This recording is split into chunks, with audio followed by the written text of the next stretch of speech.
United Kingdom అనగానే మీరు చెప్పినట్టుగా 4 కంట్రీస్ వస్తాయి, కలగలిస్తే యునైటెడ్ కింగ్డమ్. అండ్ ఇక్కడ నుంచి ట్రావెల్ ట్రాన్సిట్ కూడా చాలా చాలా ఈజీ మేడం. రైట్. అండ్ దానితో పాటు యూకేలో మనం చదువుకోవడానికి మేడం ఎటువంటి ఇంగ్లీష్ ఎగ్జామ్స్ రాయాల్సిన అవసరం లేదు.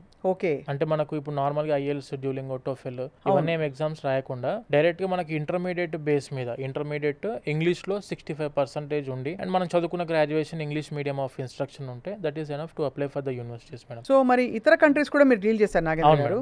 యూకేలో ఉన్న ప్రత్యేకత ఏంటి మీ దృష్టిలో? సపోజ్ మీరే ఎవరినైనా మీ ఫ్రెండ్నో తెలిసిన వాళ్ళని పంపించాలి. ఇప్పుడు యూకే మెయిన్ గా ఆ కంట్రీకి వెళ్ళి చదువుకోవడానికి ఒకటేమో మంచి రెనౌండ్ యూనివర్సిటీస్, ఎడ్యుకేషన్ మంచి క్వాలిటీలో అందిస్తున్న దేశం యూకే ఆబ్వియస్ గా. And when coming to placements లో కూడాను ఆపర్చునిటీ యూనివర్సిటీస్ ప్రొవైడ్ చేస్తున్నాయి. దానితో పాటు part time is legal, full time లో కూడా జాబ్ చేసుకోవడానికి అవకాశం ఉంది. కోర్స్ అయిపోయిన వెంటనే పోస్ట్ స్టడీ వర్క్ పర్మిట్ వస్తుంది 2 years కి.